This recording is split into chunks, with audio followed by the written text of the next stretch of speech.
വിശുദ്ധ പൗലോസ്ലീഹ കൊറിന്തോസുകാർക്കെഴുതിയ ഒന്നാം ലേഖനം 11 അധ്യായം 17 മുതൽ 22 വരെയുള്ള വാക്യങ്ങൾ. ഇനി പറയാൻ പോകുന്ന കാര്യങ്ങളിൽ ഞാൻ നിങ്ങളെ പ്രശംസിക്കുന്നില്ല.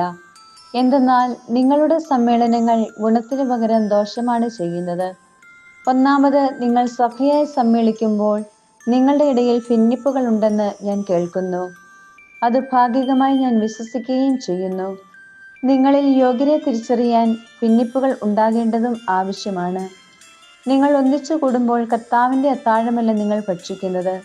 കാരണം ഓരോരുത്തരും നേരത്തെ തന്നെ സ്വന്തം ഭക്ഷണം കഴിക്കുന്നു. തൽഫലമായി ഒരുവൻ വിശന്നും അവരൻ കുടിച്ച് ഉന്മത്തനായും ഇരിക്കുന്നു.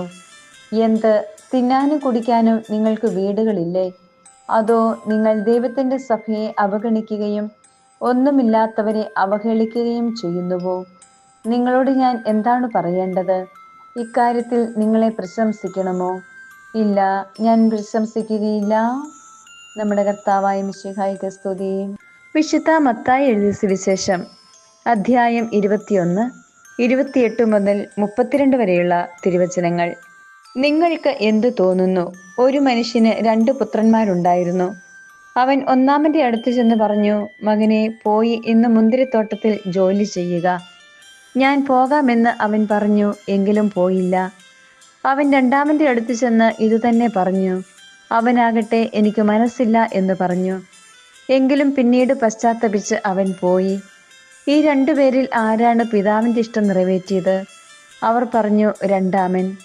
യേശു പറഞ്ഞു, സത്യമായി ഞാൻ നിങ്ങളോട് പറയുന്നു, ചുങ്കക്കാരും വേശ്യകളുമായിരിക്കും നിങ്ങൾക്ക് മുമ്പേ സ്വർഗരാജ്യത്തിൽ പ്രവേശിക്കുക.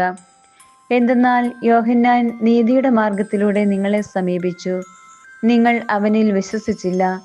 എന്നാൽ ചുങ്കക്കാരും വേശ്യകളും അവനിൽ വിശ്വസിച്ചു. നിങ്ങൾ അത് കണ്ടിട്ടും അവനിൽ വിശ്വസിക്കത്തക്ക വിധം അനുതപിച്ചില്ല. നമ്മുടെ കർത്താവായ മിശിഹായ്ക്ക് സ്തുതി.